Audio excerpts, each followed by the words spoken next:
Bienvenidos a todos ustedes a estos estudios. Comencemos con esta vivencia, esta experiencia directa de nuestro venerable maestro Samael Aún Weor en sus investigaciones realizadas allá en el mundo astral. Ha mucho tiempo sucedióme en el camino de la vida algo insólito e inusitado. Una noche cualquiera, mientras me ocupaba de mis interesantísimos trabajos esotéricos, fuera del cuerpo físico, hube de acercarme con el eidolon a la gigantesca ciudad de Londres. Recuerdo con claridad que al pasar por cierto lugar de aquella urbe, pude percibir con asombro místico el aura amarilla resplandeciente de cierto joven inteligente que en una esquina se encontraba. Penetré en un café muy elegante de aquella metrópoli y sentándome ante una mesa, comenté el sobredicho caso con una persona de cierta edad, que lentamente saboreaba en una taza el contenido delicioso de aquella bebida arabesca. De pronto, algo inusitado sucede. Un personaje se acerca a nosotros y se sienta a nuestro lado. Al observarlo detenidamente, pude verificar con gran asombro que se trataba del mismo joven de resplandeciente aura amarilla que momentos antes me había asombrado. Después de las consabidas presentaciones, vine a saber que tal sujeto era nada menos que aquel que en vida escribiera el Fausto. Quiero referirme a Goethe o Goethe. En el mundo astral suceden maravillas, hechos extraordinarios, prodigios.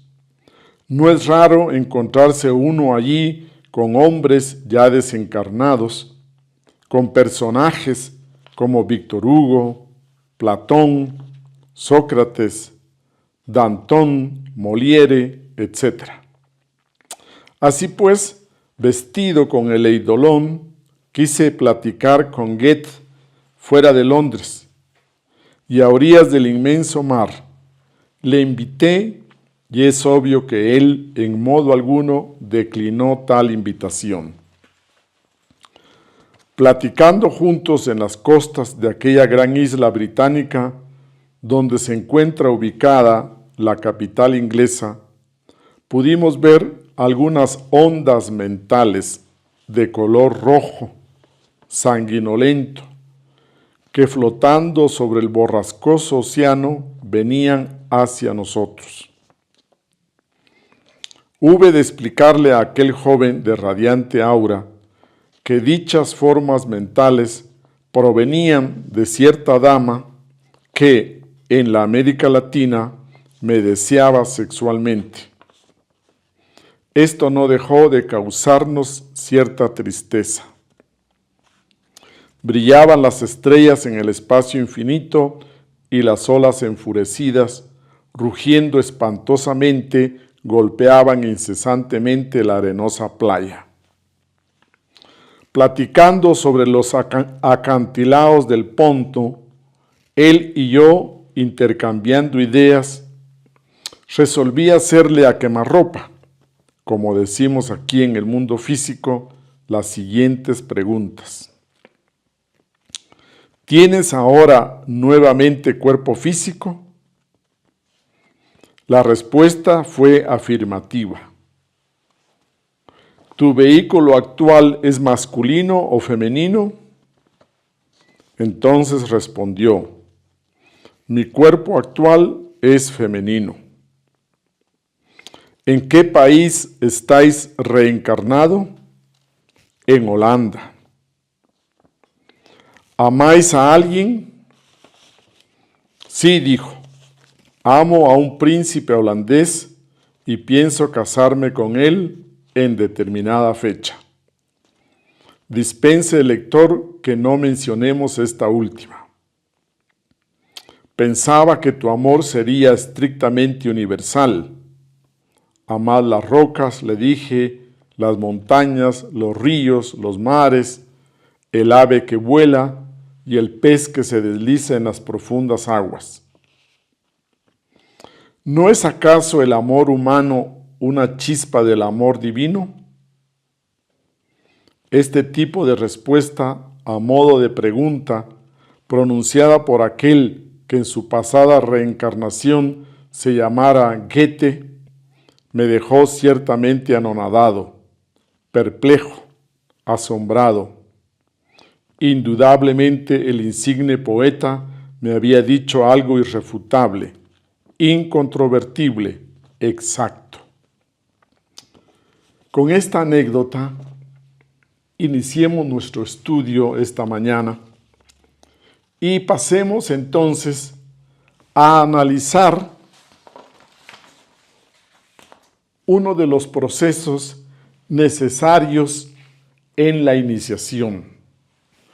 Precisamente cuando el iniciado comienza su trabajo, un iniciado nuevo, entramos al trabajo de la primera iniciación de misterios mayores y entonces encontramos el trabajo de crear, de fabricar el primer cuerpo, el cuerpo físico y su contraparte, el cuerpo etérico.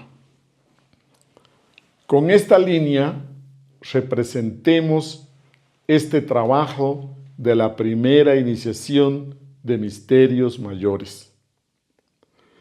Conforme se va trabajando el cuerpo interno, el cuerpo etérico, pues lógicamente que se va trabajando también en ese despertar de la conciencia, se va trabajando sobre sí mismo en el ego.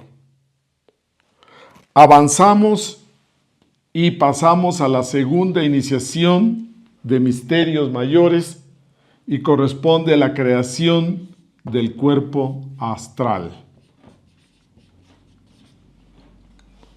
Cada uno de estas iniciaciones implica el trabajo sobre los procesos alquímicos de crear estos cuerpos y simultáneamente, equilibradamente, ir trabajando sobre el ego para ir despertando esa conciencia. Pasamos entonces de nuestra conciencia regular, nuestra conciencia corriente, diríamos, de nosotros los seres humanos, de un 3% de conciencia libre, pasamos a formar la perla seminal, como se llama esotéricamente, cuando se acrecienta ese porcentaje de conciencia libre. Continuamos entonces y pasamos a crear el tercer cuerpo en la tercera iniciación, el cuerpo mental, existencial, un cuerpo desarrollado, creado deliberadamente en base a un trabajo alquímico de la transmutación de nuestras energías sexuales. Avanzamos también en el proceso del despertar, de liberar nuestra conciencia del ego y avanzamos entonces a crear el embrión áureo.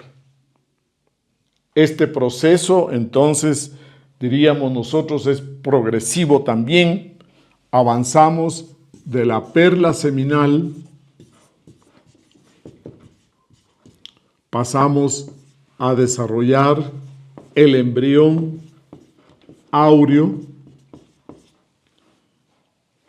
y paralelamente, simultáneamente, pasamos con trabajo intenso a la cuarta iniciación de misterios mayores o cuerpo causal. Hasta ahí, diríamos nosotros, en este proceso de crecimiento interior, vamos avanzando de tal manera que el iniciado nuevo, este nuevo iniciado, comienza ya a tener esas vivencias directas en los mundos internos.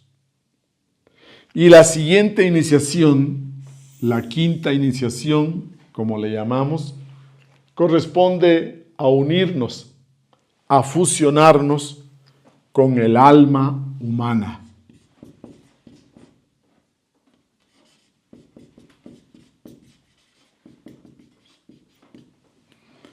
Esta quinta iniciación es muy importante porque en ese punto nosotros alcanzamos la auténtica estatura, nivel de seres humanos, porque encarnamos nuestra alma y entonces esa conciencia que era incipiente ahora logra manifestarse de una mejor manera. Y el nivel interno de nuestro ser entonces es el de un auténtico ser humano y nosotros hablamos de que el siguiente paso es hablar del bodhisattva o bodhisattva, que implica conciencia despierta. Además de crear esta estructura interior, ya vamos logrando ese despertar de conciencia y en esta quinta iniciación diríamos que el alma humana se integra completamente a esa fracción que tenemos de alma que es nuestra esencia. Esta esencia que simplemente, o diríamos más bien escasamente, no es más que una fracción del alma humana, es la que anima. Normalmente en nosotros los comunes y corrientes es la que anima estos cuerpos lunares. Pero cuando el iniciado ya va formando estos cuerpos superiores existenciales, pues lógicamente que los yoes o el ego que enfrascan esta esencia también van disminuyendo y se va dando ese proceso del despertar, la quinta iniciación de misterios mayores, donde nosotros podríamos decir que se encarna por primera vez el alma humana. Este proceso es muy importante porque aquí entonces se habla que comienza, se da el nacimiento. Se da el nacimiento y la manifestación de nuestro ser interno, nuestro espíritu divino. Recordemos que un espíritu se es, ya somos espíritu, mientras que un alma se tiene, se construye, se logra. No son sinónimos, como hemos estudiado. El espíritu es lo que somos, es espíritu inmortal, eterno, mientras que el alma ya es un cuerpo que necesitamos nosotros integrarlo a nuestra estructura. Y cuando aparece entonces la siguiente iniciación, encontramos nosotros el alma divina. Si aquí encontrábamos nosotros la quinta iniciación,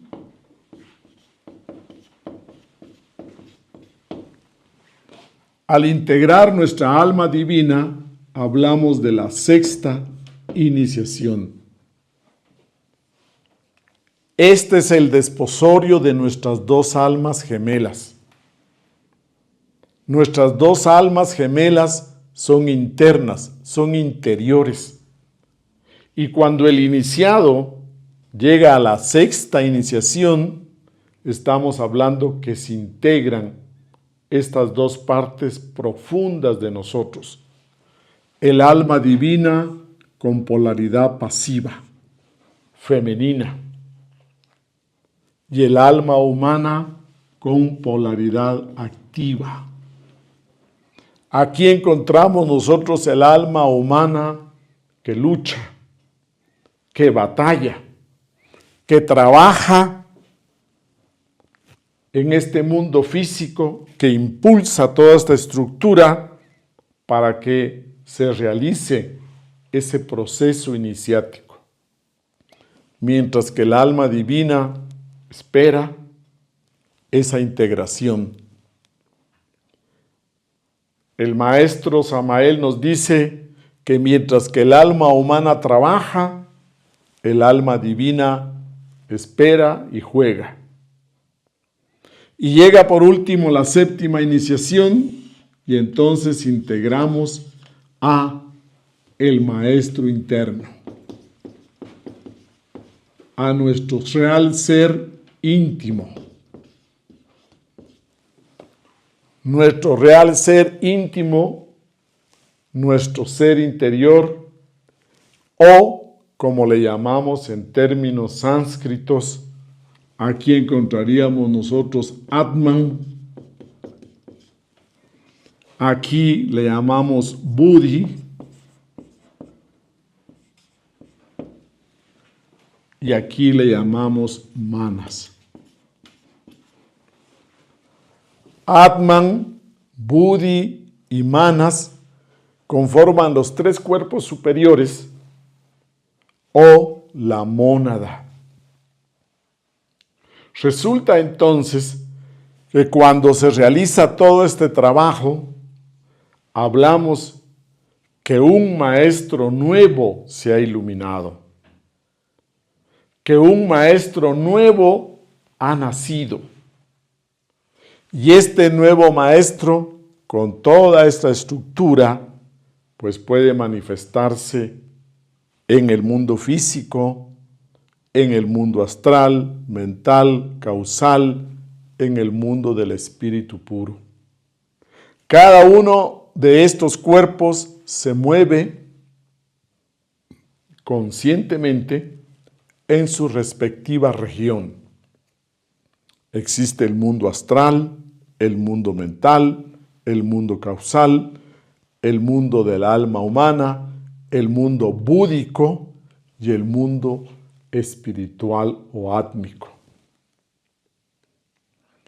En este proceso, nosotros diríamos que veríamos el trabajo de un nuevo iniciado, el trabajo de un nuevo maestro que ha despertado, que se ha iluminado.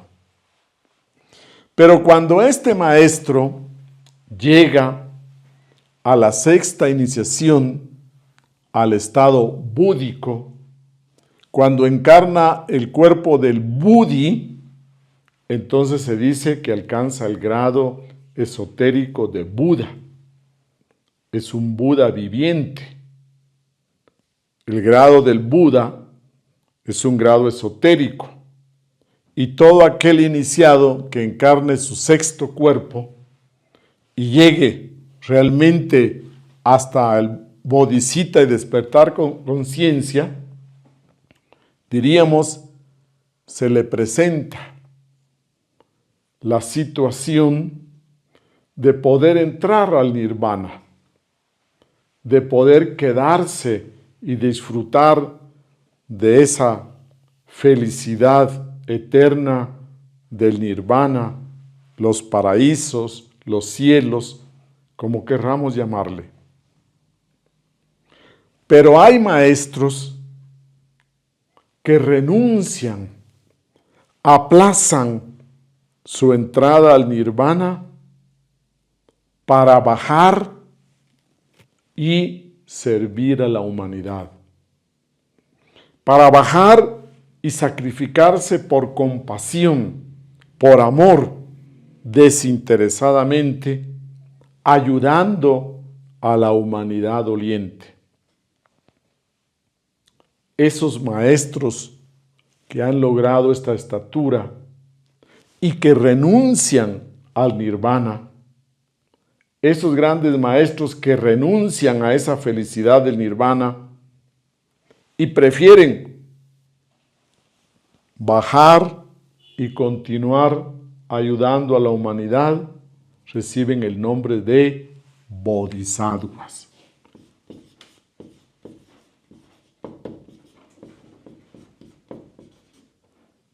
Esta palabra de bodhisattva o bodhisattva es una palabra sánscrita y quiere decir aquellos seres de una estatura espiritual alta que tuvieron la posibilidad de entrar al nirvana, pero que renuncian, aplazan, no entran al nirvana, sino que prefieren continuar en el samsara para ayudar por amor consciente, por compasión a la humanidad, reciben el nombre de bodhisattva. Pongamos atención a este término porque nos va a servir en el desarrollo de este tema. El bodhisattva se le llama a la parte, pongámosle aquí con rojo, a la parte de el alma humana revestida de sus cuerpos internos. A esta parte es la que se le llama bodhisattva y se le llama maestro a la parte que conformada por el Atman y Buddhi. A esas dos partes superiores se le llama el maestro. El maestro interno, decimos entonces, envía, manda a su bodhisattva para que cumpla una misión, en beneficio de la humanidad. Y así entonces encontramos nosotros que grandes seres vienen a cumplir misiones, toman cuerpo físico y comienzan un trabajo cumpliendo un propósito, una misión en este mundo físico. Repito, la palabra bodhisattva hace alusión al alma humana encarnada en la quinta iniciación de misterios mayores y revestida de estos 4 cuerpos existenciales para cumplir una misión. Ahora bien, no confundamos la palabra bodhisattva con el cuerpo físico y la personalidad de este bodhisattva. La personalidad adquirida es la parte que nosotros conocemos en el mundo físico. El cuerpo físico y su personalidad adquirida es lo que nosotros conocemos y entonces podríamos nosotros poner ejemplo de encontrar la personalidad humana adquirida, por ejemplo, de Carl Gustav Jung. Esa sería su manifestación física conocida. Pero atrás está toda la estructura del bodhisattva y su maestro interno, conocido como el maestro Basílides. Cuando hablamos nosotros de un bodhisattva, hablamos de un maestro cuyo nombre a veces es conocido, el bodhisattva lo ha publicado, conocemos el nombre de su maestro interno y nosotros históricamente conocemos ese cuerpo físico y esa personalidad. Entonces recordemos que es diferente el cuerpo físico, la personalidad, la humana personalidad adquirida en esa época en que existió este cuerpo físico, y el bodhisattva, y detrás de todo está el impulso, la orden del maestro interno, que es el que envía a su bodhisattva a cumplir una misión en bien de la humanidad. Aclaremos que no todos los maestros nuevos que se autorrealizan renuncian al nirvana. Hay unos que se quedan en el nirvana, se conocen como budas de contemplación, y ellos entonces no envían al bodhisattva y se quedan allá descansando, diríamos, disfrutando de esos nirvanas. Mientras que otros, por amor, por compasión, envían a su bodhisattva a cumplir alguna misión. Pasemos ahora a recordar que en nuestro sistema solar existen los 7 planetas básicos de la alquimia. Estos 7 planetas que se toman en cuenta es en base a la ley de 7 que hemos venido estudiando, y también en base a esas masas planetarias más cercanas a nosotros. Como nosotros estamos estudiándonos y estudiando este universo, pues lógicamente que el punto de referencia somos nosotros mismos. Y no es que en esoterismo se ignore que el centro del sistema solar es el Sol, no, sino que partiendo de que nosotros somos quienes recibimos esas influencias estelares, entonces se hace referencia a nosotros como punto de partida, punto de estudio.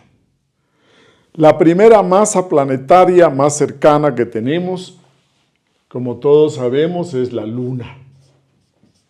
Esta luna que nos alumbra en las noches despejadas. Y cada una de estas masas planetarias tiene su Atma Mundi, o como nosotros hablamos, tiene un ser espiritual que anima ese cuerpo físico.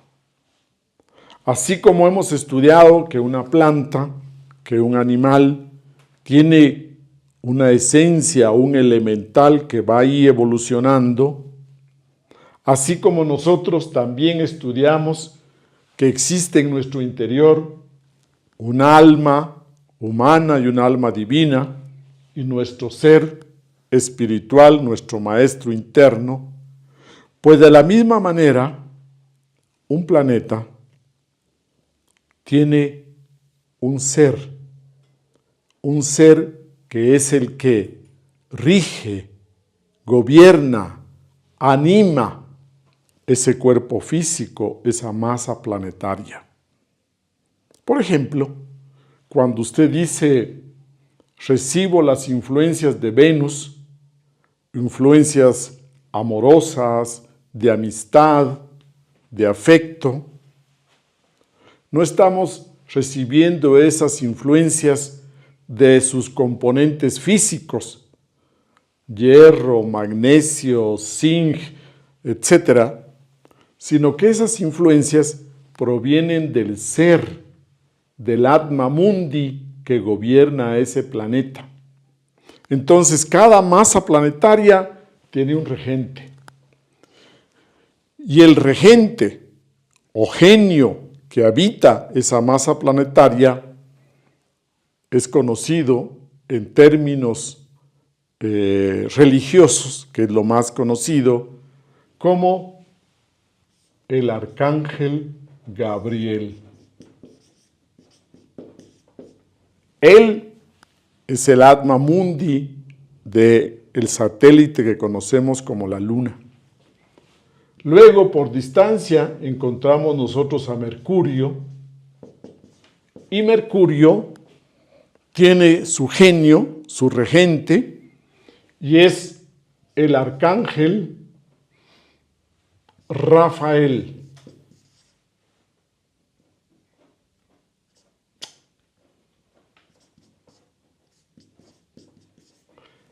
Estas terminaciones, él, generalmente vienen de la raíz hebrea, y ahí esta terminación implica un ser espiritual de un alto nivel.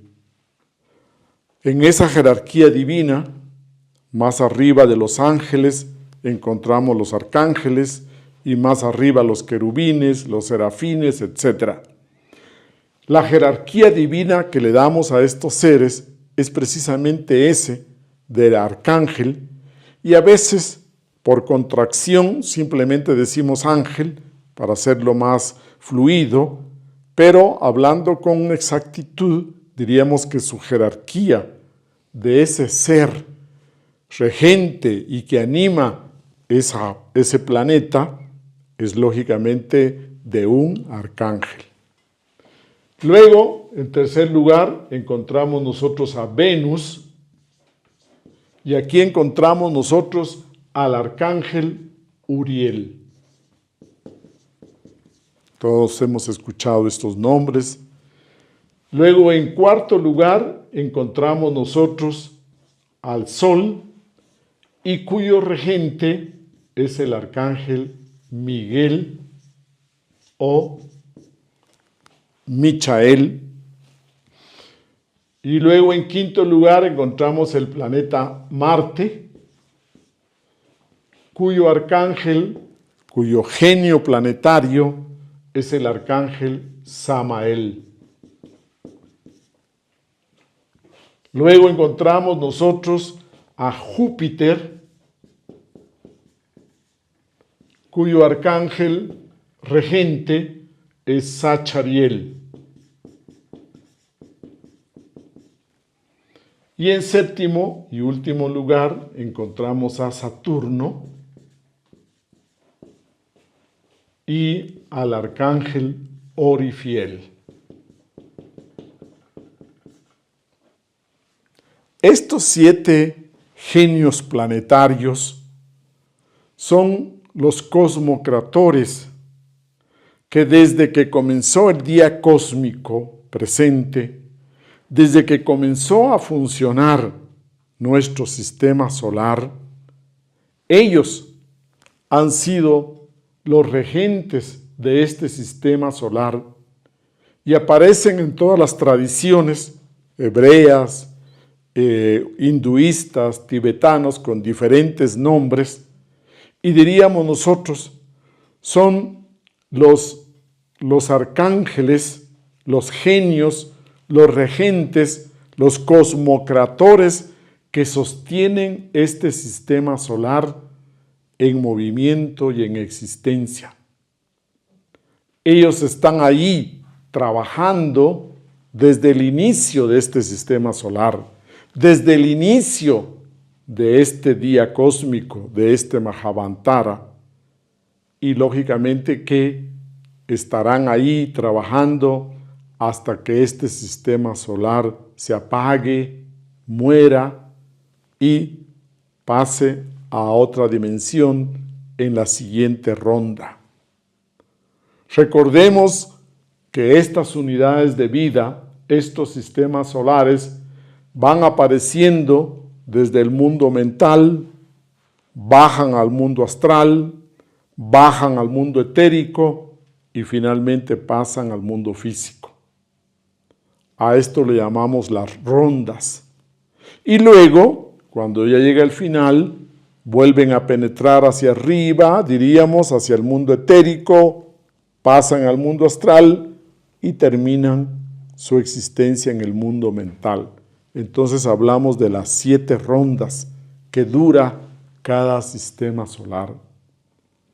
Estos grandes seres Lógicamente que son seres autorrealizados, iluminados, y a través de perfecciones eternales, ellos han logrado este desarrollo. Y ahora están cumpliendo este trabajo, esta misión.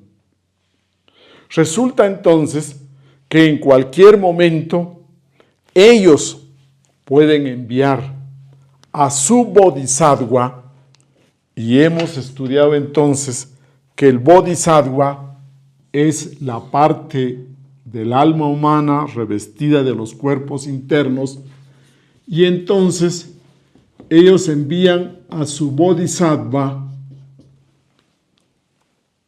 para que cumpla una misión.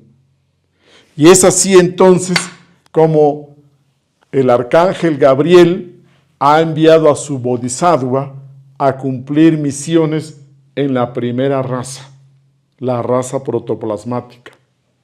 El arcángel Rafael ha tomado cuerpo físico y se ha manifestado con su bodhisattva en la segunda raza, la raza hiperbórea.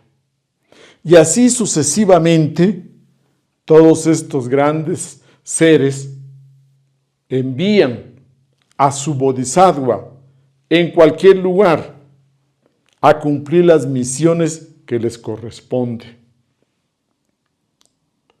Actualmente, nosotros, que somos los habitantes de la raza aria, pues encontramos que a lo largo de la historia, ellos envían a sus bodhisattvas para que vayan ganando más conciencia, para que vayan adquiriendo mayor desarrollo interior y vayan cumpliendo por amor ciertas misiones. Hablemos entonces que el arcángel Samael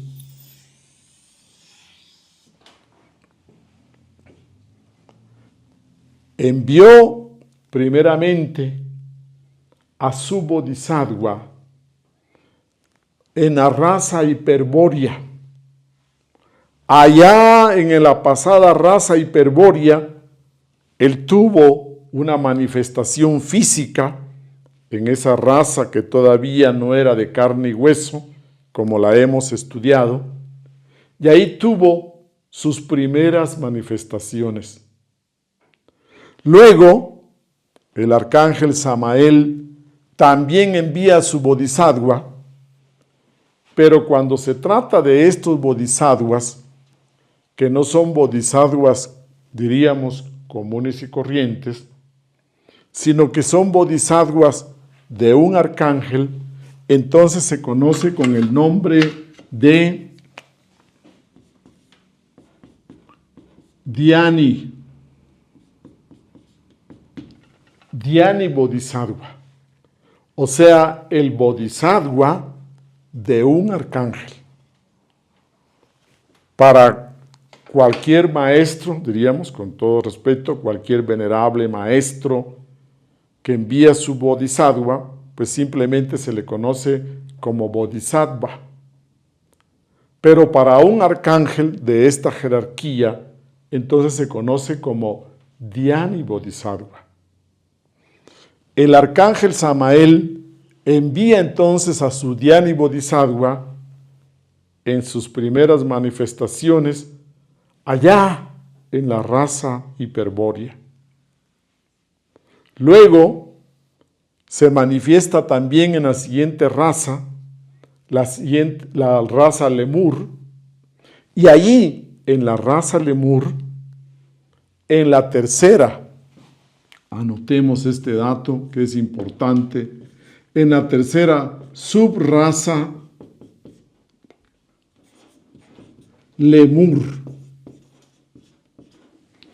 Allí en la tercera subraza Lemur, él es testigo de la salida del Edén. El bodhisattva del arcángel Samael nos cuenta, nos narra, él recuerda con exactitud, ya ha hecho las investigaciones correspondientes en los registros akáshicos de la naturaleza, y él recuerda y fue testigo cómo fue que vivían, se reproducía la raza lemur, y cómo fue que fueron, diríamos nosotros, asusados, que fueron molestados por fuerzas luciféricas externas y fueron motivados a la fornicación. Y él fue testigo cuando los echaron del Edén. Y parte de la salida del Edén, él la recuerda y la ha investigado con precisión.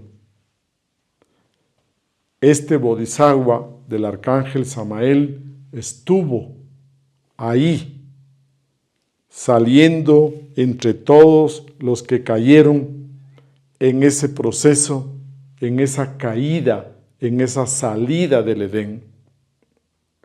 Ahí entonces se da la caída de este Bodhisattva. Y cuando hablamos del Bodhisattva, hablamos que el Bodhisattva puede caerse por el ego, por supuesto, puede caerse cuando dentro de los restos de ego, porque todavía no está eliminado al 100%, el Bodhisattva se cae. Decimos en términos esotéricos que el maestro nunca se cae. La parte divina profunda nunca se cae. Lo que se cae es el Bodhisattva, esta parte inferior. Cuando usted escuche de ángeles caídos, cuando usted escuche de la rebelión de los ángeles, son los bodhisattvas los que se caen. Y generalmente el bodhisattva se cae por errores sexuales, por fornicación, por promiscuidad sexual, por adulterio, etcétera, etcétera. El bodhisattva se cae y va durmiendo su conciencia. Y poco a poco se le duerme la conciencia nuevamente. Nosotros hablamos entonces de que existen bodhisattvas caídos, bodhisattvas dormidos, y existen otros bodhisattvas que en su determinado momento comienzan de nuevo a despertar. El bodhisattva del arcángel Samael se cae entonces en la tercera subraza de la raza lemur y sale con todo un grupo de bodhisattvas, son echados del paraíso, del Edén, de ese estado conscientivo que llamamos paradisiaco, del mundo etérico. Y luego sigue tomando cuerpos físicos como bodhisattva caído, y es afortunadamente en la sexta subraza lemur, ahí mismo dentro de la raza lemur, que logra levantarse. El bodhisattva entra a una escuela iniciática y comienza su proceso de regeneración, de recapitar los cuerpos y volverse a unir a su alma humana, volverse a unir a su alma divina y encarnar de nuevo a su maestro. Entonces decimos que aquí él hizo un buen trabajo y alcanzó una alta iniciación y ese elixir de larga vida. Y alcanzó un cuerpo inmortal. Con ese cuerpo inmortal, inmortalizado, terminó toda la raza lemur y luego se manifestó también en la raza atlante. Y ahí este bodhisattva, por orden de su ser interno, el arcángel Samael cumple algunas misiones dentro de esa raza atlante. Se manifiesta dentro de esa raza atlante, en la Atlántida, con este cuerpo inmortal a lo largo de toda esta raza.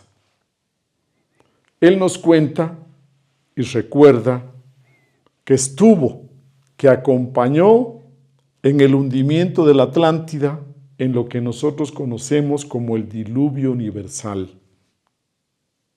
Él estuvo acompañando a ese Avatara, que en esa ocasión lo conocemos nosotros como el Noé bíblico, y con ese grupo de sobrevivientes de la raza atlante, comienzan el nuevo proceso de esta quinta raza aria.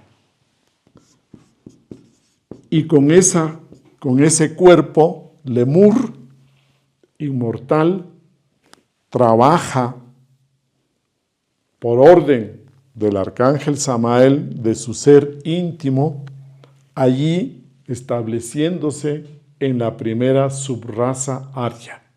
Y este punto es importante, porque en esta primera subraza, allá en el centro del Asia, cuando recién se estaba formando el Asia, cuando con ese grupo de gente despierta, sobrevivientes, formaron la base de esta raza aria allá en el Asia, él estuvo ahí presente. Podríamos hablar que aquí, cuando hablamos de este esquema del maestro y del bodhisattva, también podemos mencionar que nuestro ser íntimo podemos relacionarlo con el Padre y el bodhisattva podemos relacionarlo con el Hijo. Por eso es que cuando hacemos nuestras oraciones, nosotros decimos, Padre mío, Señor mío, Dios mío, ayúdame. Nos estamos refiriendo a ese Dios interno, a nuestro ser, a nuestro real ser íntimo. Y el bodhisattva es el Hijo, el que es enviado para cumplir trabajos, cumplir misiones, etc. Desafortunadamente, este Dhyani Bodhisattva se cae nuevamente. Comete de nuevo el error, diríamos por segunda vez, y pierde ese cuerpo físico. Pierde ese cuerpo físico inmortal Lemur. El maestro Samael nos cuenta que era curioso cómo él en esa época, con ese cuerpo Lemur de 4 metros de alto, tenía que intercambiar y moverse entre gente pues ya más normalita como nosotros, de 2 metros, allá en la meseta central del Asia. Ahí pierde este cuerpo físico, se cae nuevamente y entonces se separa de su ser, del arcángel Samael, y comienza a pagar karma por todos estos errores. Y él recuerda todas sus vidas pasadas. Él recuerda que después, ya caído, como bodhisattva dormido, caído, toma cuerpo físico en Egipto, y en Egipto entra a las escuelas iniciáticas, algo avanza, algo diríamos logra, y ahí recuerda que fue tutor en la época del faraón Kefren. Fue tutor del faraón Kefren, pero no logró tampoco la autorrealización nuevamente. Continúa caído algunas vidas, luego también toma cuerpo físico en el Imperio Romano. Allá recuerda como una de sus vidas, después de haber pasado por Egipto, con todo ese dharma que hizo nuevamente en las escuelas esotéricas, pasa en el Imperio Romano y cumple una misión grande porque prepara y organiza el ambiente, el escenario para la cuarta subraza aria, y ahí es la misión que cumple como Julio César.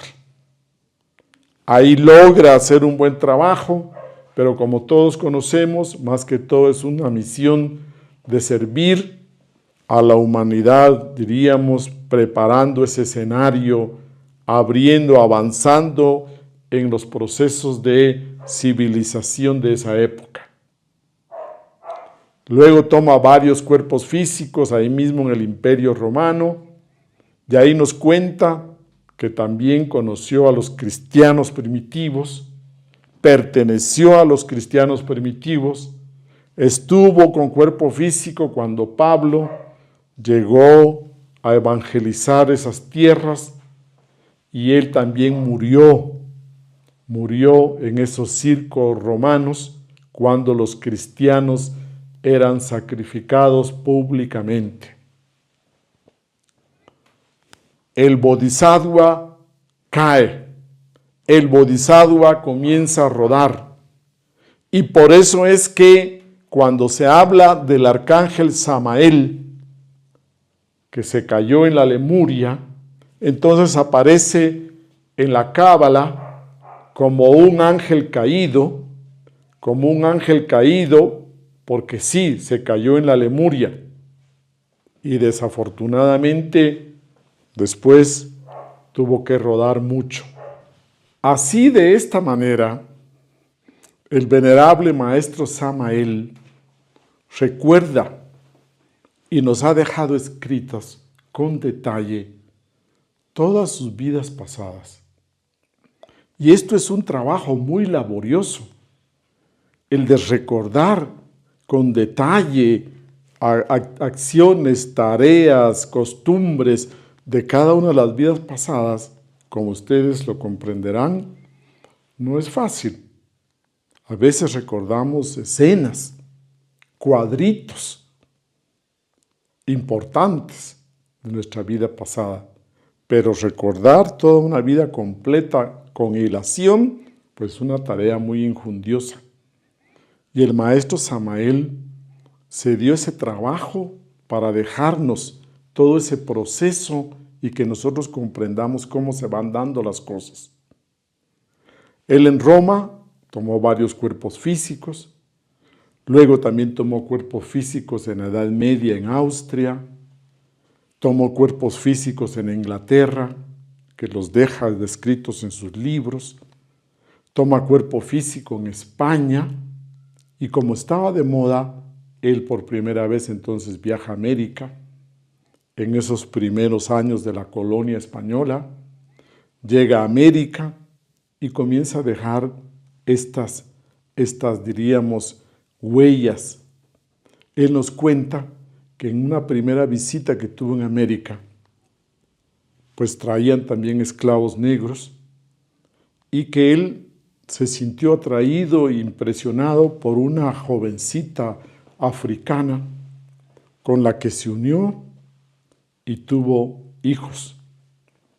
Y por curiosidad, dice él, para ver qué pasaba, él era español en ese retorno, en esa existencia, y lógicamente que tuvo su descendencia mulata, y de esa línea directa, de esas descendientes mulatos, vino su último padre en el último retorno que conocemos. Esta enseñanza nos dice que nosotros volvemos a tomar cuerpo físico dentro de la descendencia que en un pasado hemos generado, hemos dejado. Entonces Samael aún peor nos narra que quien fue su padre en este último retorno era un hombre de descendencia mulata que venía de la línea de directa descendiente de esa vez que se unió con una jovencita africana. Y el alma de su padre, el alma, la parte interna, no el cuerpo físico, en cambio nos deja el dato de que fue un enemigo, que él combatió como caballero y que murió y que mató en un duelo de espadachines, y que en un duelo de espadas lo mata, y este enemigo al morir jura vengarse, jura y muere jurando vengarse. Y ahora toma ese cuerpo físico como el papá, y realmente cumplió esa venganza porque fue un padre que le dio palo, que lo azotó, que le dejó marcas en la espalda para toda la vida de lo que lo azotaba a los 10, 11 años, y que por esa razón tuvo que abandonar su hogar. Entonces démonos cuenta que este estudio de vidas anteriores, de existencias pasadas, lo hace el maestro para ilustrarnos con enseñanzas de las leyes lunares, las leyes mecánicas, las 48 leyes de karma, de recurrencia, de retorno, de evolución, de involución, de inercia, del accidente, etcétera, etcétera. Nos sigue contando el maestro que entonces este bodhisattva caído rodó y rodó con muchas existencias, cada vez con más dolor, con más sufrimiento, con más karma, y la penúltima vida fue en México, donde estuvo en la revolución de Pancho Villa, y luego toma cuerpo físico y nace en la ciudad de Bogotá, Colombia, el 6 de marzo de 1917. Nace en el hogar de don Manuel Gómez, ese mulato, ese quien fue un enemigo en el pasado, y su madre fue doña Francisca Rodríguez. Nace y entonces, desde muy temprana edad, como bodhisattva caído, él tiene un buen porcentaje de conciencia y tiene experiencias metafísicas suprasensibles con frecuencia. Nace y, lógicamente, que tuvo sus hermanos, un hermano Germán que lo acompañaba pequeño y que con él sufrieron muchas palizas de parte del padre, y desafortunadamente ese hogar se separa y el padre se une a otra mujer, él tuvo una madrastra, y ahí comenzó su calvario, su sufrimiento. Por lo tanto, tuvo que salir de la casa a los 11 años. Se va de la casa con la espalda, diríamos, marcada del látigo que recibió, y sale y comienza, diríamos, a caminar, comienza a crecer en la calle y a tener esas experiencias de vida. Conforme él va creciendo, pues lógicamente que va buscando con una sed muy particular, como bodhisattva caído, va buscando, y es así entonces que busca experiencias en las experiencias de médiums espiritistas, todo lo que es metafísico, todo lo que le atrae, todo eso con inquietudes espirituales. Se cuenta que caminaba por los cementerios de noche y entonces iba y pateaba las tumbas y les decía: muertos, enséñenme lo que los vivos no pueden enseñarme. Y así comienza él su estudio espiritual. A los 17 años ya se había leído toda la biblioteca de la Sociedad Teosófica, las obras de Elena Petronila Blavatsky, se había leído todos los tomos de la doctrina secreta, de la Isis sin velo, etc. A los 17 años, este jovencito, crecido en la calle, diríamos, da ya sus primeras conferencias ahí en la Sociedad Teosófica. Luego pasa a la Escuela Antigua Rosacruz, del maestro Huiracocha, del doctor Krumheller, donde también se devora de extremo a extremo toda la biblioteca Rosacruz, y es así como él alcanza una preparación, diríamos, esotérica muy particular. Generalmente hablamos de que él, después de todo esto, comienza a darse cuenta que la búsqueda es interior y comienza a dedicarse a la meditación profunda. Bien documentado, él se dedica entonces al trabajo sobre sí mismo, a la meditación. Y es así que entonces en 1947 logra despertar conciencia. En 1947 se integra a su ser interior aún peor. Y ese ser íntimo entonces aparece con el nombre de Aún Beor, que traducido diríamos al lenguaje común y corriente, Aún hace alusión, ya sabemos el mantra Aún, a la divinidad. Y Beor, verbo. Hablamos nosotros de verbo divino, de verbo de Dios.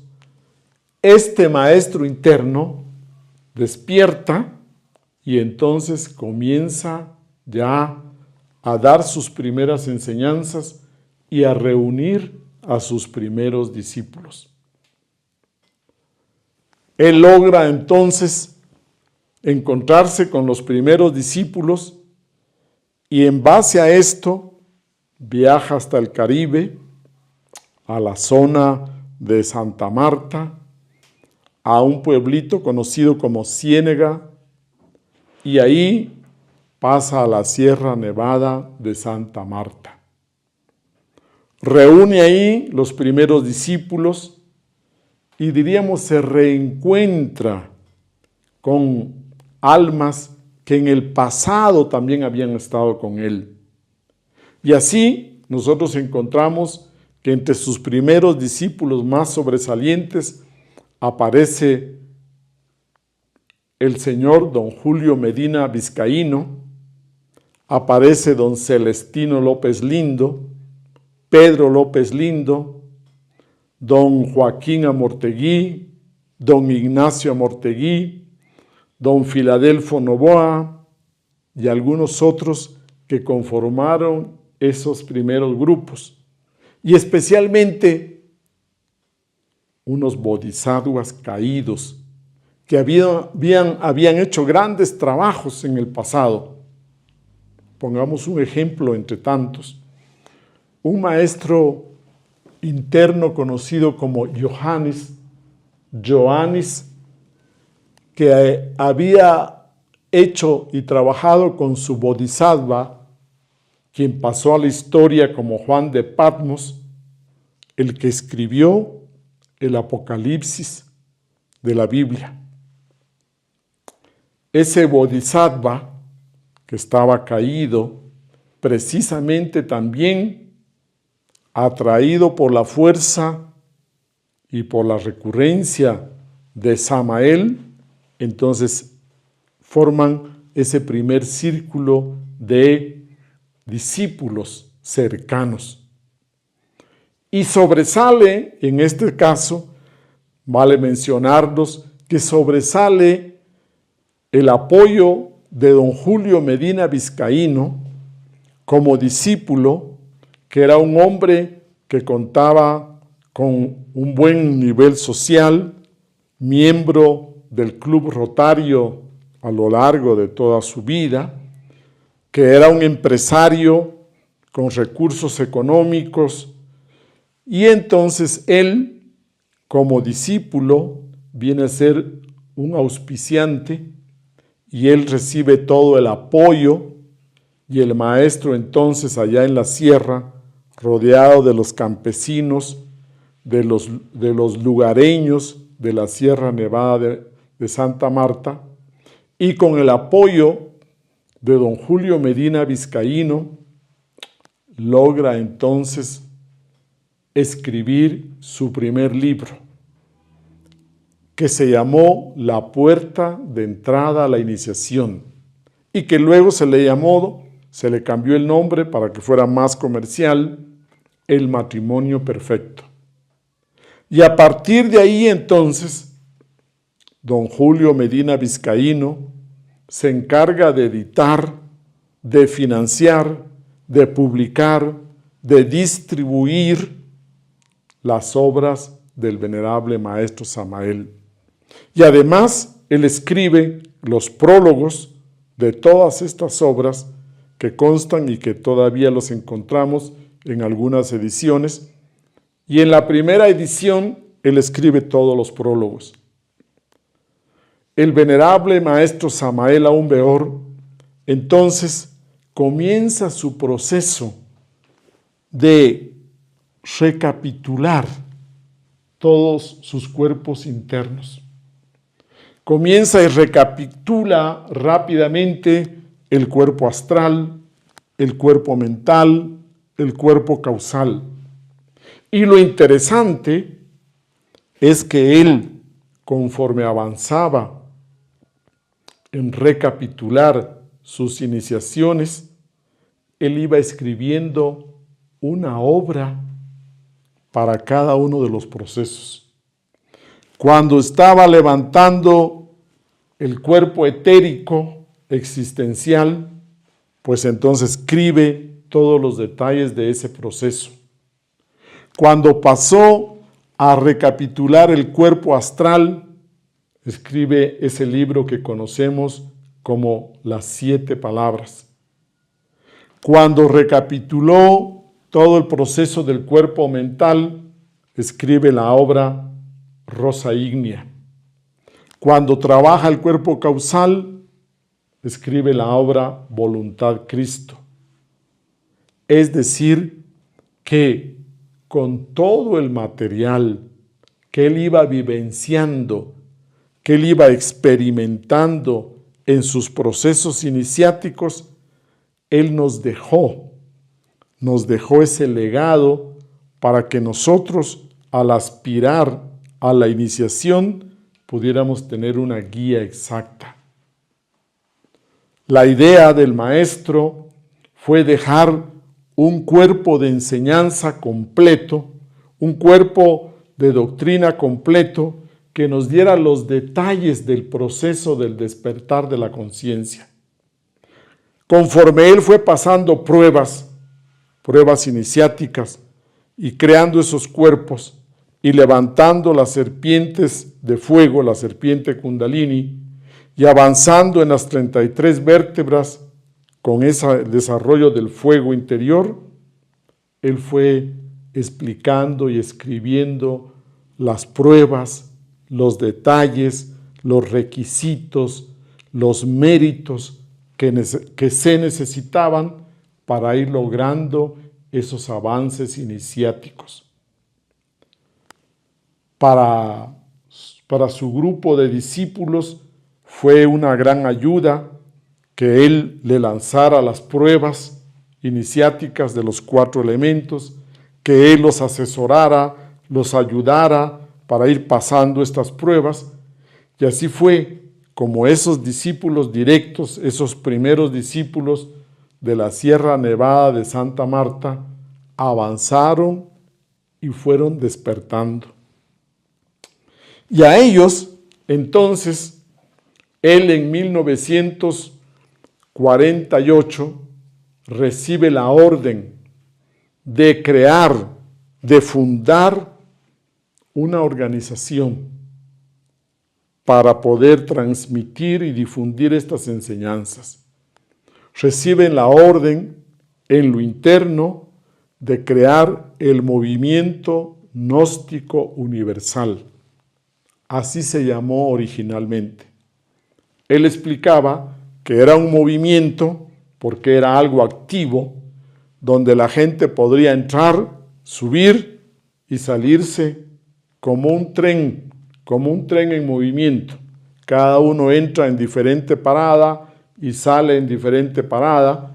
Entonces él le llamó movimiento gnóstico internacional, universal, y con ese nombre comenzó su primera tarea. Después de haber despertado y unido a su ser íntimo aún peor, el maestro entonces, en el 27 de octubre de 54, 27 de octubre de 1954, él encarna al ser Samael, a su arcángel, a ese padre interno, a Samael, de donde proviene su mónada. Encarna entonces a Samael y a partir de ese momento ya lo conocemos como Samael aún peor.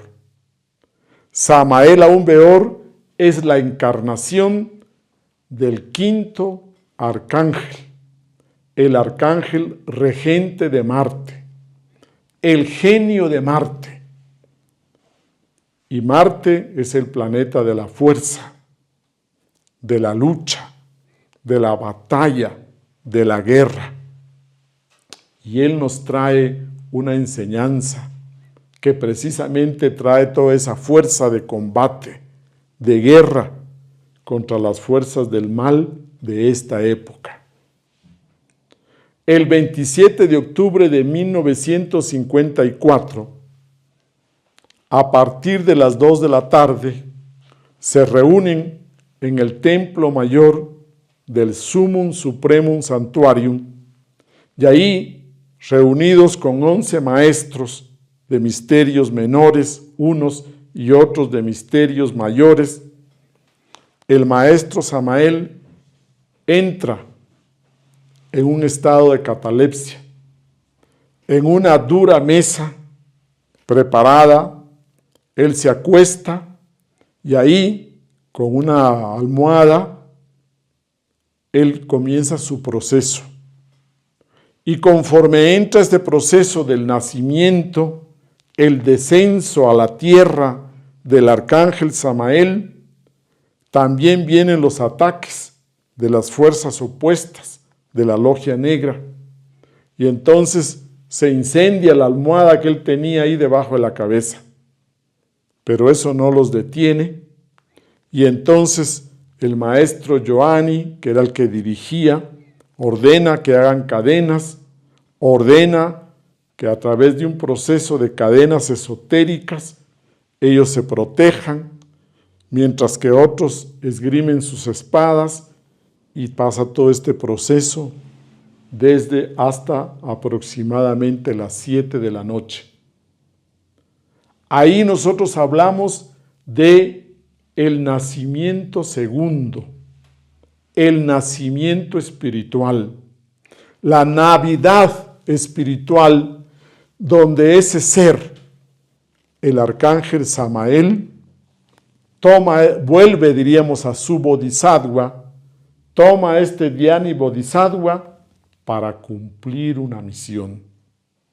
Y a partir de ese momento, diríamos, conforme él continúa avanzando en su proceso iniciático, el arcángel Samael va tomando fuerza, va haciendo todo su proceso interno, va eliminando más de sus defectos y cumple una misión pública gigantesca. Es importante mencionar que con ese primer grupo de discípulos allá en la Sierra Nevada, el maestro también recibe la orden de construir un templo subterráneo. Y ahí, en el corazón de esas montañas de la Sierra Nevada, en un punto específico, como lo ven en esta foto, ustedes podrán todavía encontrar restos de lo que fue este templo de misterios mayores subterráneo y que fue cavado por estos primeros discípulos y que con los escasos recursos de esa época lo pudieron realizar bajo la dirección directa del maestro Samael. Ahí él preparó el lugar para el advenimiento del arcángel Samael. Él mismo preparó ese templo subterráneo, metido así dentro de la montaña, y en ese templo se realizaron muchos trabajos esotéricos previos y luego después a lo largo de años para que se diera todo ese proceso de la encarnación del arcángel Samael. Un templo subterráneo tiene más poder, tiene más fuerza que una catedral sobre la superficie de la tierra, y esa fue la orden que recibió de los maestros de la bendita Logia Blanca.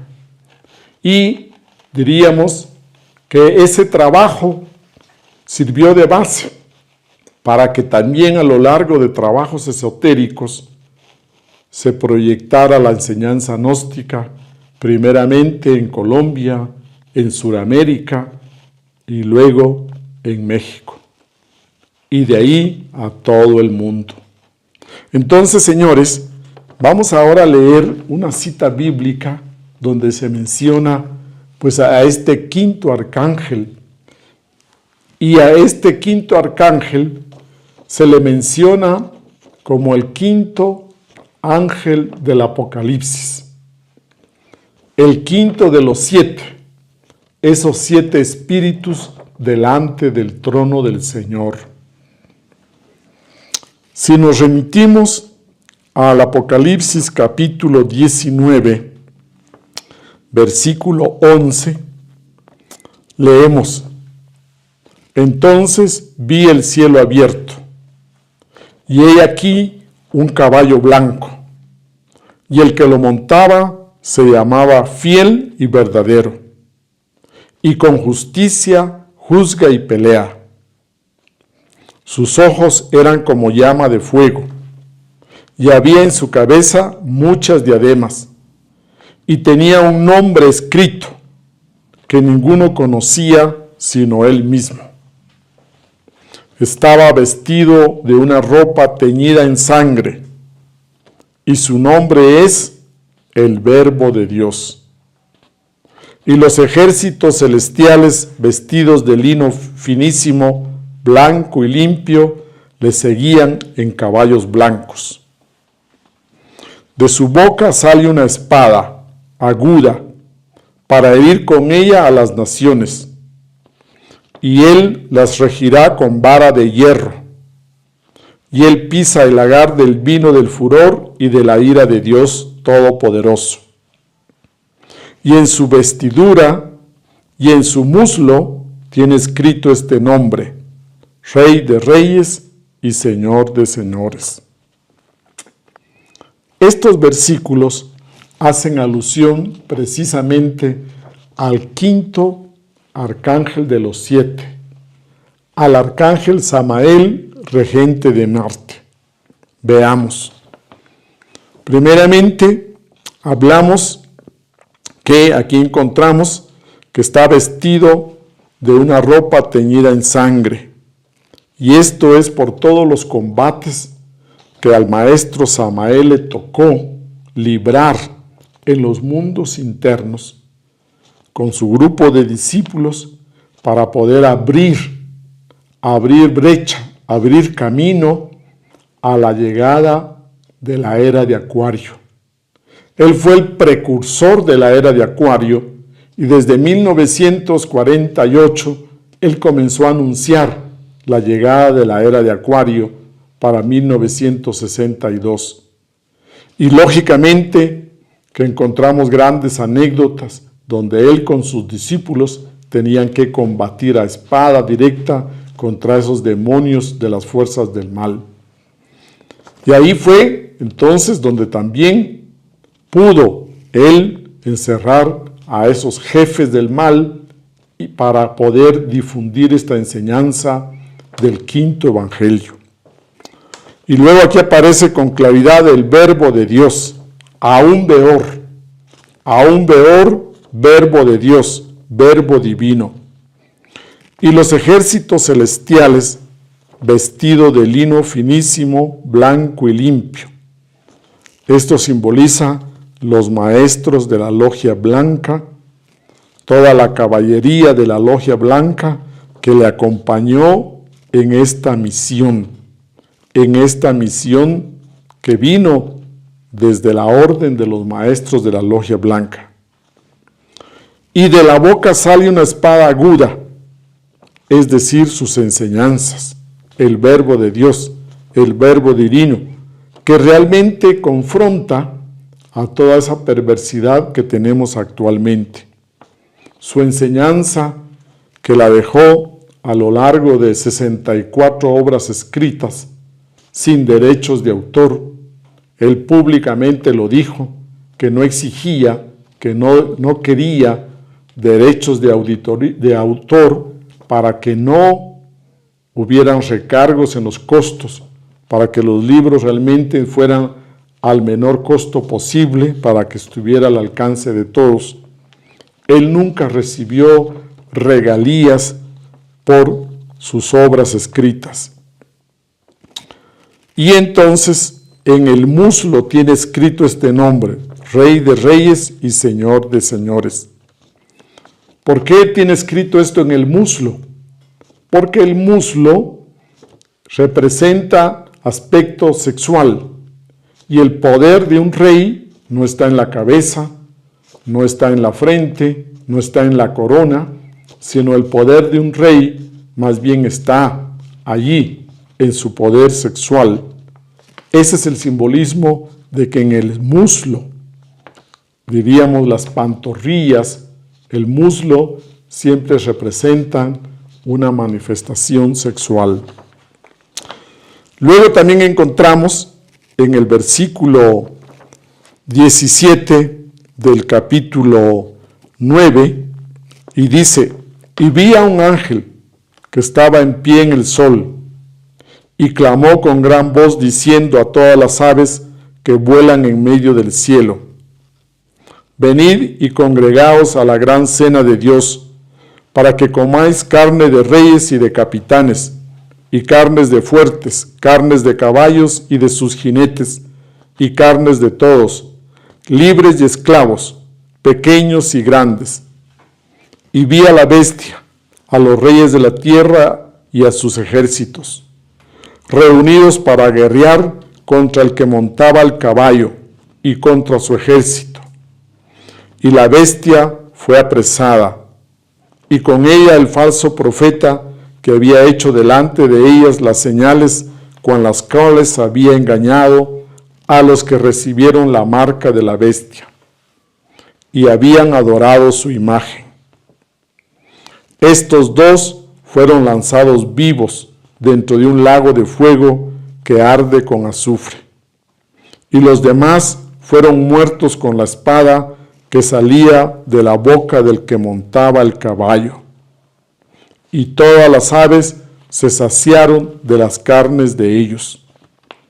En este capítulo 19 del Apocalipsis encontramos que todo lo que aparece como hierro se refiere precisamente a Marte, porque el metal de Marte es el hierro. Y aquí encontramos entonces la tarea, la misión para poder difundir el quinto evangelio, la castidad científica, en esta época en que realmente se necesita, en esta época de tanta confusión. Y luego, en el Apocalipsis capítulo 20, versículo 1 al 3, encontramos: vi a un ángel que descendía del cielo, con la llave del abismo y una gran cadena en la mano. y prendió al dragón, la serpiente antigua, que es el diablo y Satanás, y lo ató por 1000 años, y lo arrojó al abismo, y lo encerró, y puso su sello sobre él, para que no engañase más a las naciones, hasta que fuesen cumplidos 1000 años, y después de esto debe ser desatado por un poco de tiempo. Esto fue una parte muy importante de su misión. 1000 años cabalísticamente representa uno.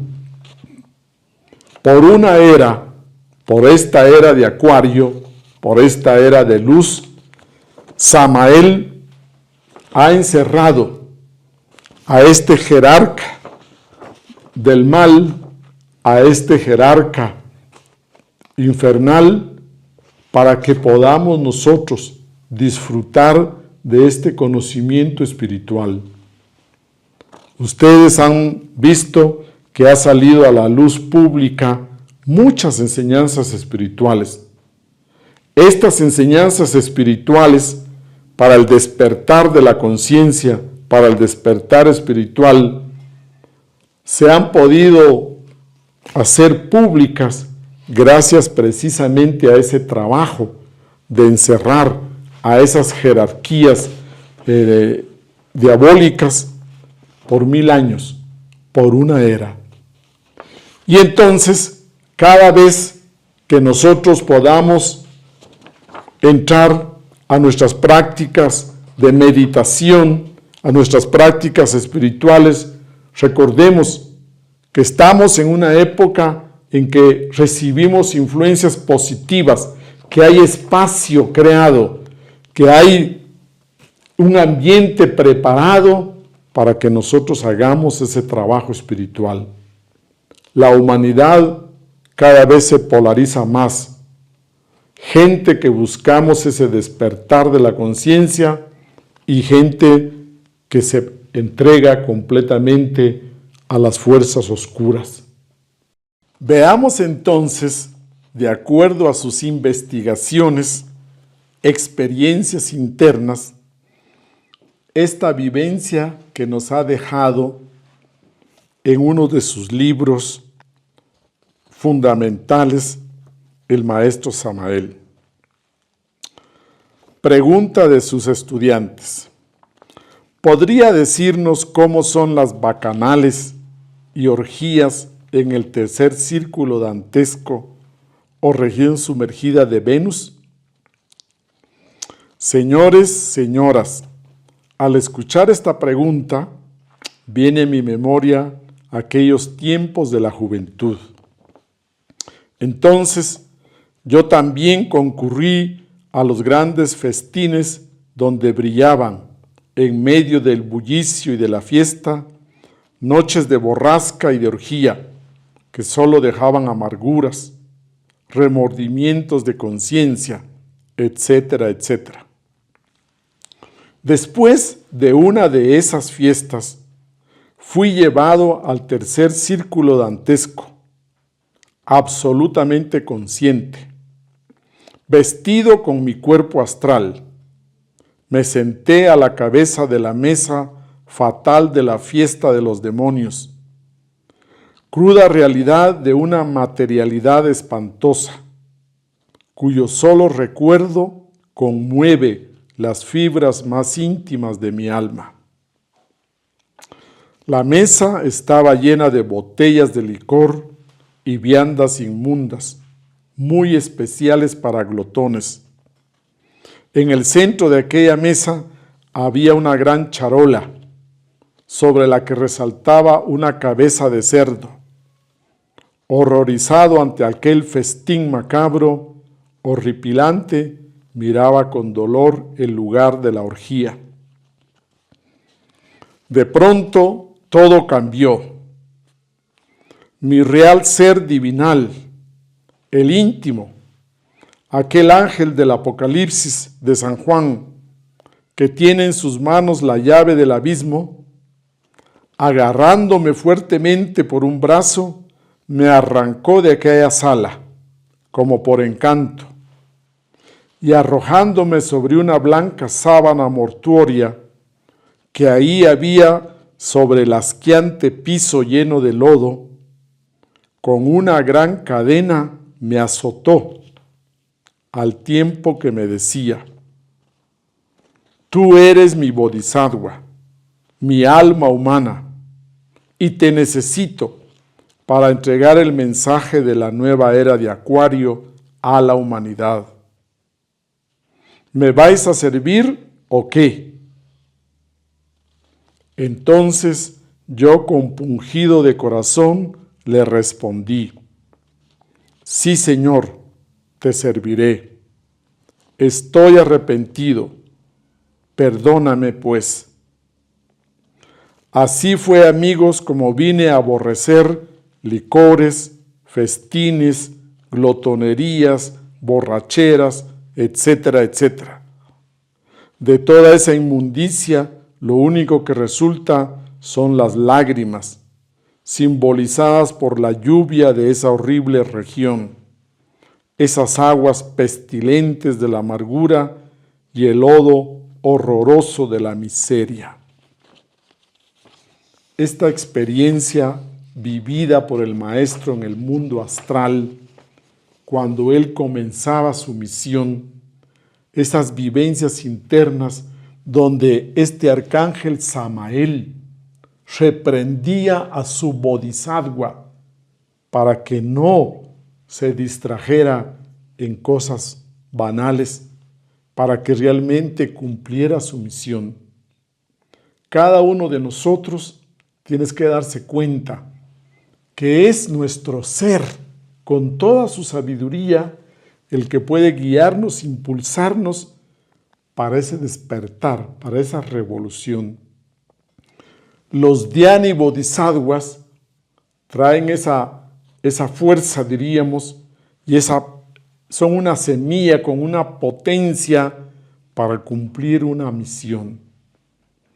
Y veamos esta última experiencia clara en la que el maestro realmente recibe, porque él recibió todas estas orientaciones y órdenes precisamente allá en los mundos internos. Una noche cualquiera de verano, hallándome en ese estado conocido en el mundo oriental como Nirvikalpa o Samadhi, la meditación fue muy profunda y lo que me sucedió fue algo maravilloso. El tercer aspecto de la Prakriti asumió ante mí la espantosa figura terrible, divina, de Proserpina o Hécate, como le llaman los griegos, y luego habló en un lenguaje de sabor apocalíptico. Esta perversa civilización de víboras, esta gran Babilonia, será destruida, y de todos sus pueblos no quedará piedra sobre piedra. El mal del mundo es tan grande que ya llegó al cielo. Esta humanidad ya está totalmente perdida. No tiene remedio. Entonces, lleno yo de gran temor, dije: oh madre mía, estamos ante un callejón sin salida. Proserpina tomó su parábola y me dijo: ¿quieres hacer conmigo un negocio? Sí, madre mía, estoy dispuesto a ese negocio, fue mi respuesta. Y esta salió de mis labios con gran firmeza. Proserpina, la reina de los infiernos y la muerte, tomó nuevamente su parábola y dijo: tú abres el callejón sin salida y yo los mato. Acepto, madre mía, señora mía, contesté de inmediato. Pasaron luego ante nosotros ciertas damas de alto mundo. Estas damas lograron el nacimiento segundo, y de sus cuerpos solares emanaba esplendorosa la luz solar. Desafortunadamente, estas damas no habían disuelto el yo pluralizado, ni eliminado sus cuerpos lunares. Les saludé, mas no respondieron, y llenos de orgullo, ni siquiera se inclinaron reverentes ante la Madre Divina. Todavía tienen orgullo, y es que llevan dentro de sí mismos los vestigios de la gran ramera, cuyo número es 666. Esto fue todo lo que se me ocurrió decir. Voy a tener que examinar a todos estos, dijo la Madre Divina, refiriéndose en forma divina a los 2 veces nacidos en esta época en que vivimos. Pasaron luego entre nosotros ciertos caballeros, vestidos también con los cuerpos solares, pero a diferencia de las damas, estos sí se inclinaron llenos de profunda veneración y respeto ante la Madre Divina y ante mi insignificante persona que nada vale. Estos son hijos del sol, exclamó la Madre Cósmica. Después de todo, entré en un periodo de profunda reflexión. Si algunos 2 veces nacidos deben todavía ser examinados rigurosamente, ¿qué suerte le puede aguardar a la gran ramera? ¿Cuál será el destino que le aguarda a esta raza lunar? Samael entonces, con estas vivencias, recibe directamente la orden de cumplir su misión. ¿Y cuál es la misión del arcángel Samael, que ha descendido a la tierra y se ha encarnado? La misión podríamos nosotros resumirla en lo siguiente. Primeramente, él hace una actualización, actualiza, revaloriza, sintetiza todas las grandes enseñanzas espirituales. A lo largo de todas las épocas las hemos conocido, pero con el tiempo se van desfigurando, tergiversando, se van desmembrando, se les quita, se les pone, se les aumenta, entonces se desfiguran esas enseñanzas espirituales trascendentales. La primera parte de la misión del maestro entonces es investigar en los mundos internos, en el mundo astral, en el mundo mental, investigar estas enseñanzas y realmente sintetizarlas en lo efectivo, en lo puntual, en lo preciso directamente. Entonces, por ejemplo, ustedes recordarán el mantra que teníamos, que conocemos todos, el mantra Tetragrammaton. Es un mantra en hebreo, muy antiguo. El maestro Samael, investigándolo, va y se mueve al mundo búdico, pasa al mundo átmico, al mundo del espíritu puro, y ahí, en medio del espacio, él grita el mantra, Tetragrammaton. Y de repente, de todos los rincones, aparecen ángeles, querubines, serafines, tronos, y todos sacaron la cabeza ahí, ese momento, para ver quién estaba haciendo ese escándalo, quién había pronunciado en vano, quién había pronunciado innecesariamente ese nombre sagrado de Dios. Así como esta experiencia, el maestro Samael revisa, actualiza, revaloriza todas las enseñanzas que a lo largo de las épocas hemos recibido Al maestro Samael se le acusa de que él ha tomado enseñanzas de diferentes lugares, de diferentes maestros. Pues precisamente esa fue su tarea. Sintetizar lo efectivo, sintetizar lo mejor, para que nosotros con efectividad podamos alcanzar en menor tiempo ese despertar. El maestro entonces revisa, se entrevista con grandes maestros allá en lo interno, con ángeles, se entrevista con grandes seres para poder dejar una enseñanza, diríamos nosotros, bastante profunda y exacta. Esa es su primera misión. El segundo punto importante es develar, enseñar públicamente el gran arcano AZF, la enseñanza de la transmutación de la energía sexual en pareja, en matrimonio. Ese es un alto honor, esa es una gran misión que no se la dan a cualquier maestro. Fue al arcángel Samael el que le tocó ese privilegio y por lo tanto también esa responsabilidad.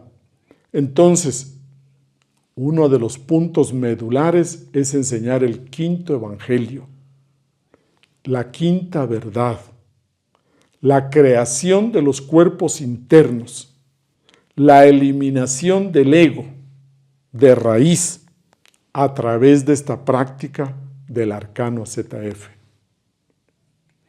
El tercer punto, muy importante, es crear todo un conjunto de prácticas, crear todo un cuerpo doctrinario, todo un conjunto de prácticas que él sintetizó como la fórmula de morir, más nacer, más sacrificio por la humanidad. Morir, trabajar sobre el ego y eliminarlo, no podarlo, sino eliminarlo. Nacer, crear los cuerpos internos, unirnos a nuestro ser esencial y sacrificarnos por la humanidad desinteresadamente, porque él como bodhisattva lo ha vivido todo el tiempo cumpliendo misiones a lo largo de muchas vidas, a lo largo de muchas encarnaciones. Esta es la tercera vez que este bodhisattva se levanta. Y como él dice, yo ya conozco el camino del despertar espiritual, porque me he caído y me he levantado, me he caído y me he levantado, y esta es la tercera vez que estoy de pie. Entonces él tiene la autoridad moral, espiritual, de enseñarnos este camino. Y luego, otro punto importante es que él, el precursor de la nueva era de Acuario, el avatar de la nueva era de Acuario, el mensajero, viene a abrir esta era de Acuario y asimismo nos trae el anuncio de grandes catástrofes que se avecinan, porque nuestra raza comenzó en la era de Acuario, ha dado toda una vuelta, todo un círculo, un año sideral, y esta raza terminará precisamente durante esta era de Acuario. El maestro Samael en su libro Mirando al Misterio nos deja escrito que es aproximadamente en el año 2500 en que vendrán estas grandes catástrofes donde esta raza aria perecerá. Y lógicamente que nos da el tiempo, nos avisa con tiempo, para que podamos tener al menos unos 2 retornos más con cuerpo físico para poder hacer este trabajo del despertar espiritual. Si nos avisara 10 o 20 años no tendría sentido. Entonces el maestro Samael desde ahora nos avisa esto para que por ahí, por el año 2500, cuando pasen todas estas grandes catástrofes, nosotros habramos podido hacer algo, poder haber tomado una decisión y haber actuado de acuerdo a esa decisión muy íntima, muy espiritual de cada uno de nosotros. Y además, a él le corresponde preparar, organizar, liderar el éxodo final de todas aquellas almas despiertas que hayan despertado para ir a ese lugar del sur de la Antártida, donde será la base para la siguiente civilización, para la siguiente raza Coradi. Como siempre ha pasado, se rescata una base de la raza que está terminando, de maestros despiertos, iniciados despiertos, para que sirvan de base a esa futura raza. Hablamos nosotros que el maestro Samael es uno de los pocos maestros que nos deja investigaciones hechas en los mundos internos. Busquen ustedes, estudien, lean a todos estos grandes maestros de la Logia Blanca que han cumplido misión, que han hecho lo mejor que han podido, cada uno ha hecho lo mejor que ha podido, y vean ustedes la diferencia. El maestro Samael a cada paso deja sus investigaciones en el mundo astral, en el mundo mental, en el mundo causal, en el mundo búdico, en el mundo espiritual, etcétera, en todas esas regiones y con sus habitantes. Él deja investigaciones impresionantes, por ejemplo, en las infradimensiones y los habitantes de las infradimensiones. Él deja investigaciones, por ejemplo, de ese trabajo que dejó Salomón. Salomón dejó una famosa conjuración de los 7 arcángeles y el maestro investiga uno por uno todos los personajes que se mencionan en ese trabajo de la conjuración de los 7 arcángeles, escrita en esa época de Salomón y que existe todavía en nuestros días.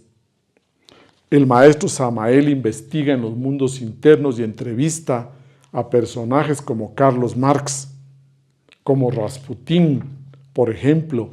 Investiga en lo interno a muchos personajes de la historia nuestra importantes y nos deja esas enseñanzas.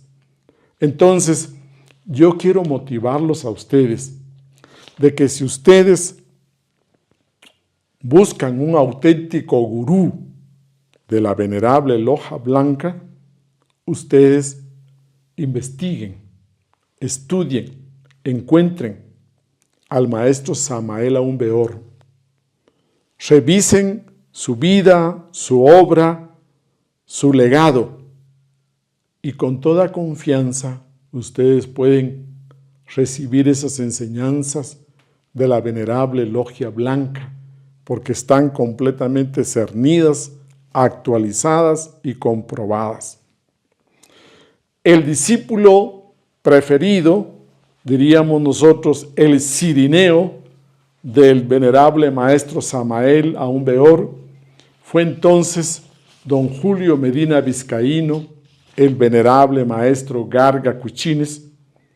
Él fue el que lo apoyó, fue ese gran padrino, auspiciador, que desde el inicio lo apoyó. Él fue el que financió, editó todas las obras del maestro Samael. Él fue el que lo sacó de la cárcel cuando estuvo allá en la segunda iniciación de misterios mayores. Ahí dentro de la cárcel estuvo 40 días y escribió el libro Apuntes secretos de un gurú. Y fue el don Julio Medina Vizcaíno, el venerable maestro Garga Kuchines, quien pagó los abogados para sacarlo de la cárcel. Él fue quien lo apoyó cuando el maestro Samael, amenazado de muerte, tuvo que huir, salir huyendo de Colombia y luego emigrar pasando por la isla de San Andrés primero, luego pasando por Panamá, pasando por Costa Rica, llegando a San Salvador, fundando centros gnósticos y finalmente llegó a México, donde por orden de la Logia Blanca en lo interno se estableció y no pudo salir. No pudo salir porque la Logia Negra lógicamente quería matarlo, eliminarlo, y la venerable Logia Blanca le aseguró protección a él y a su familia mientras permaneciera allí en México.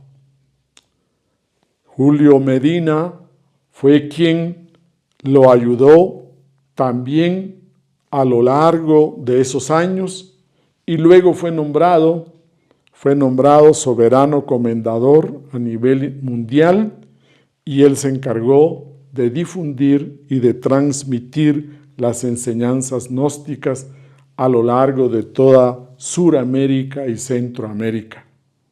Entonces, nosotros queremos hacer un reconocimiento, nosotros queremos brindar un tributo espiritual a estos dos grandes seres, el arcángel Samael Aún Weor, su cirineo, don Julio Medina Vizcaíno, venerable maestro Garga Kuchines.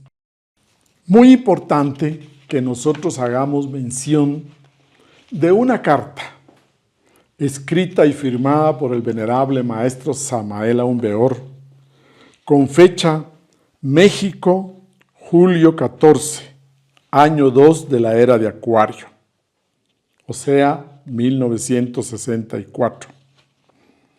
Julio Medina B. Garga Kuchines, paz inverencial. Adorable e inmortal ser. Salutaciones y adoraciones. En esta carta, como acostumbraba el maestro Samael, le escribía y le tocaba diferentes puntos del trabajo administrativo, de difusión, etc. Y en uno de sus apartados, entonces, dice: mi caso, el caso mío es que no puedo viajar fuera de México. Ya no es ni por cuestión de papeles, porque realmente bien podría salir con un pasaporte mexicano, bajo bandera mexicana. Lo que sucede es que mi gurú me prohibió rotundamente salir de México. Textualmente me dijo mi gurú lo siguiente: tú no debes salir de México. Tú tienes que vivir en México toda la vida. Aquí tú aprenderás muchas teorías, aquí escribirás muchos libros y tendrás pesos como para que puedas vivir. Maestro, le dije, si esa es tu voluntad, te obedeceré. Yo a ti te obedezco porque tú me sacaste de las tinieblas a la luz. Y cuando pasemos más allá, aquello que no tiene nombre, te seguiré obedeciendo, porque tú eres mi Padre. Entonces mi gurú respondió: sí, tú eres mi hijo. Mi gurú es un lemur inmortal que conserva su cuerpo desde la Lemuria. Es claro que cuando yo trague tierra, ocuparé el puesto de él, y tú tendrás que ocupar el puesto mío, y tu puesto será ocupado por tu discípulo más amado. Y mi gurú ocupará el puesto de su gurú. Él tiene también su gurú. Así nosotros dependemos de nuestros discípulos. Nada en el universo es vacío. y por lo tanto todo puesto debe quedar ocupado por un seguidor. Mi gurú necesita que yo ocupe su puesto y yo necesito que tú ocupes mi puesto. Ahora os ruego que prepares muy bien a uno que pueda ocupar tu puesto en su día y en su hora, cuando tú pases a ocupar mi puesto. Es necesario saber que mi puesto solo lo puedes ocupar tú. Así debes comprenderlo. Es necesario comprender que alguien debe ocupar tu puesto y que solo tú y nadie más que tú debes preparar a ese alguien, porque de lo contrario, tú y yo y mi gurú quedaríamos detenidos en nuestro ascenso. Haced pues la obra bien hecha. Había proyectado viajar a la Tierra Santa con muchos hermanos, ya te lo había dicho, pero con esta orden de mi gurú ya cancelamos dicho proyecto. ¿Entendido? Tú ya eres un iniciado de quinta iniciación, un Buda, y por lo tanto entiendes que nada puede quedar vacío, porque el universo es un cuerpo sólido. Debes entender que a su tiempo tendrás que ocupar mi puesto y ser el jefe supremo del movimiento. Prepárate y prepara a tus seguidores y prepara a tu discípulo más amado. Con este hermoso documento, el maestro Samael, desde el año de 1964, año 2 de Acuario, había dejado pues su voluntad expresa de esa sucesión patriarcal. Y gracias a ello y a todos los grandes maestros, a todos los venerables maestros que rodearon al maestro Samael, pudimos nosotros recibir estas enseñanzas en la actualidad. Todos ellos, todo el grupo de venerables maestros, grandes iniciados que rodearon a Samael, hicieron lo mejor que pudieron. Todos ellos entregaron su mejor esfuerzo y gracias a ello tenemos esta obra que está en los 4 puntos cardinales de nuestro planeta. Terminemos diciendo que el 27 de octubre de cada año nosotros rendimos un tributo espiritual y agradecemos estas enseñanzas que nos han sacado de la oscuridad, del dolor, de la inconsciencia. Agradecemos a nuestros venerables maestros de la bendita Logia Blanca. Hasta luego, hasta la próxima.